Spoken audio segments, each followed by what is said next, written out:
Oh boy. So, hi everybody. Decided to come out today because I'm anticipating that it's going to get cold from what I'm hearing from this internet. So yeah, High Energetic Soul group decided to come out because, like I said, I've been hearing from a few people that I connect with online that we're going to be moving into some brutal cold weather. So please wear unseasonably warm. My eyes are running. Whew. Like, look, I just have a sweater on and that's it. So I've been wearing the scarf because it actually makes me feel like I'm being hugged. And I know that sounds weird, but I've been having a bit of a struggle, have to admit.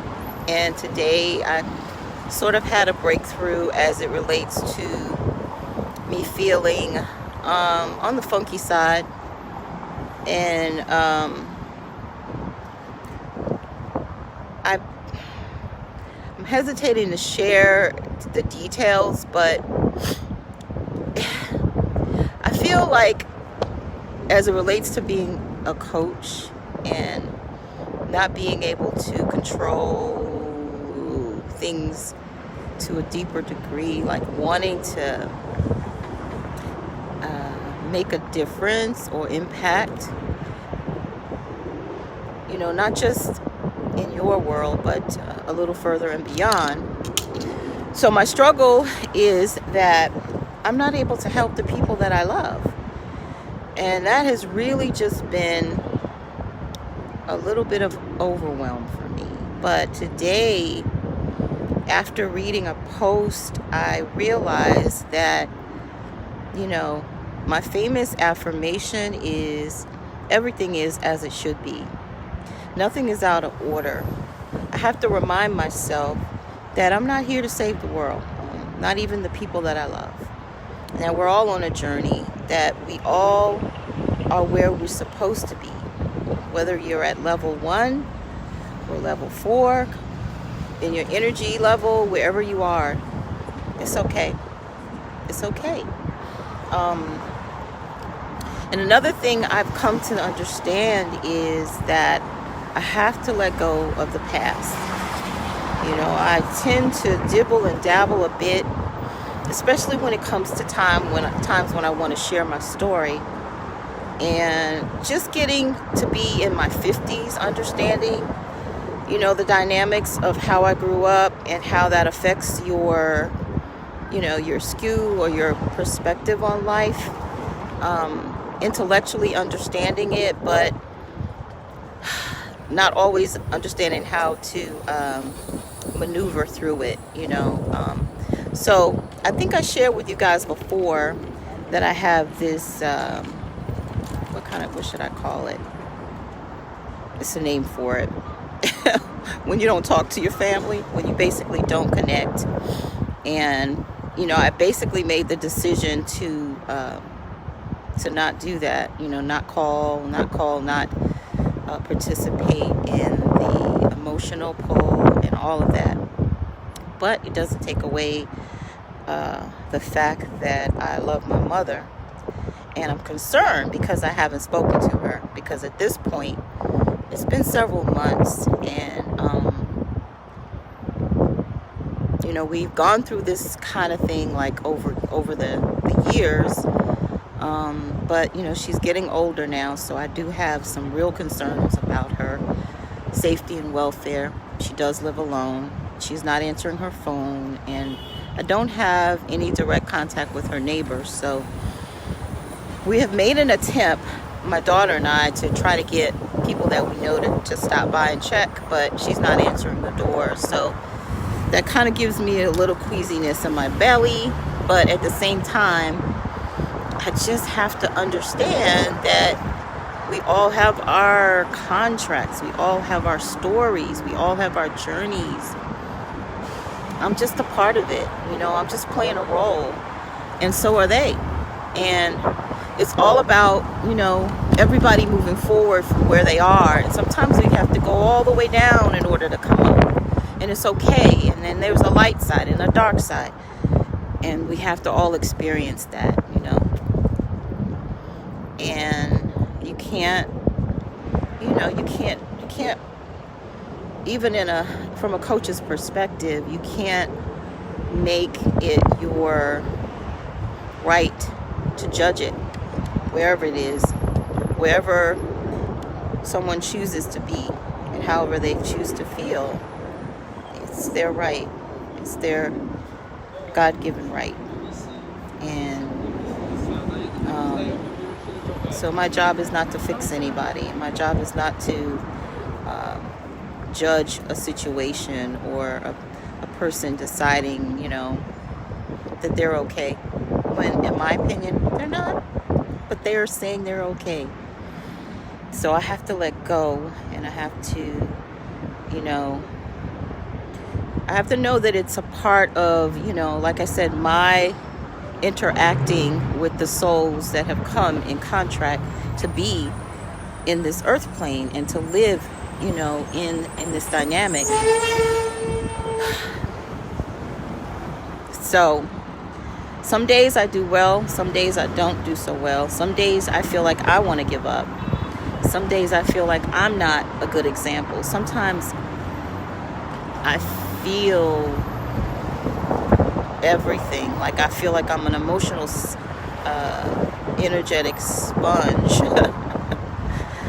And all you empaths out there know what I'm talking about. Walking in the room and you can feel, sense, and know when someone is in struggle and not being able to swoop in and rescue and have the answers, even for the people that you love dearly. So today I'm just taking a breath, taking a walk, sharing. So I know I may have some connection or feed issues going on. Hopefully, you know, this is recording and hopefully you'll see it. I decided to walk down to the African American Museum. I just think the structure is unique, and I wanted to let you guys see it. So I'm going to pan around so you can see where I am. So I'm actually standing here in front of the Department of Commerce. This is just one side of it. It's about 3.5 blocks long.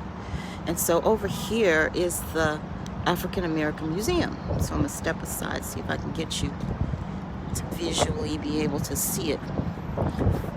It's a beautiful building. So here it is.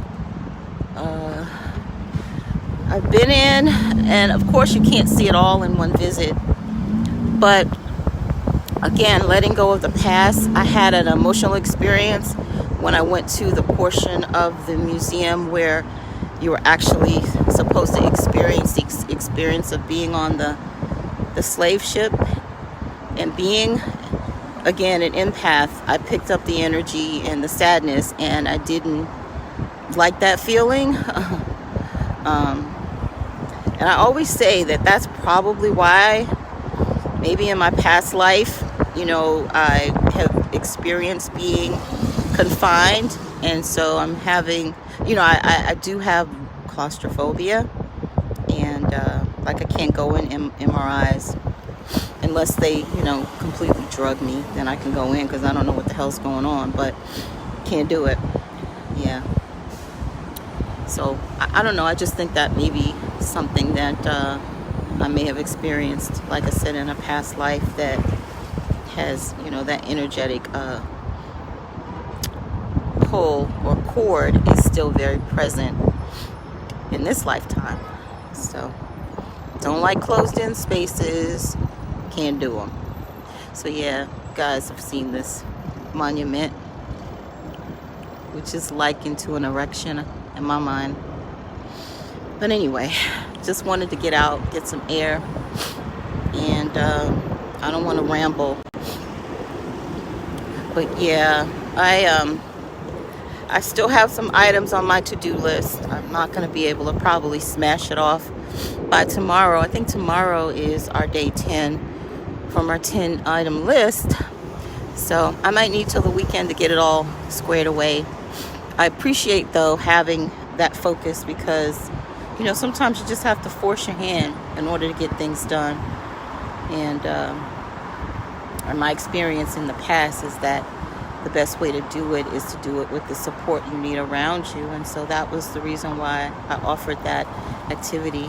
So hopefully you guys have been able to get some things done, even if you only smashed 1 or 2 items off your list, or if you even made a list, that you will, and that you'll be able to do some cleanup, do some purging, release some of that old energy. You know, there's stuff you just hold on to. You don't need it. It's old. My office is actually going through a purging, and it's just amazing how we hold on to things. We hold on to our past. We hold on to shoes, clothes, boots. I was going through my closet, my front closet, and found, my son is 22, and I found his baby tooth. And I found pictures when I was pregnant, and I found an old picture of me on the evening of my 16th birthday party. And I think I'm going to post it and share it with the group.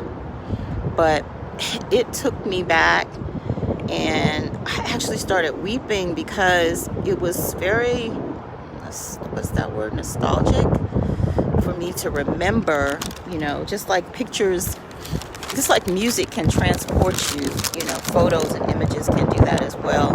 And that's kind of what happened. You know, I was reflecting on those moments when I was actually happy, and I spent happy. When I say happy, I mean happy with my mom, because it was a photograph of she and I together, and we were both cheesing it up. And you know, that's just not happening in this part of my life. So just to be able to see it, you know, it was emotional. So anyway, it feels good to come out. It feels good to feel the breeze. And I'm going to end this live, and I'm going to talk to you guys hopefully soon. Love you, and have a good rest of your week.